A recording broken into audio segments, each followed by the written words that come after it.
اور ایک پھوڑے پھنسی اور جلدی امراض کے لیے دیکھیں میں آپ کو بتاتا ہوں آیات. ام ابرموا امرا فانا مبرمون، یہ 9 بار پڑھ کر پھوڑے وغیرہ پر دم کریں.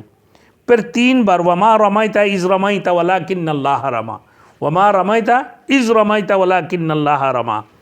یہ پڑھ کر پھوڑے چنبل وغیرہ جتنا بھی ہے میرے دوستوں ان کی اوپر کراس مار دیں. جو میں نے بولا تھا ضرب کی کراس، اسے کراس ماریں انشاءاللہ تعالی وہ اسی وقت ختم ہو جائیں گے، یہ پھٹ جائیں گے انشاءاللہ تعالی، یا اللہ شفا عطا فرما دیں گے.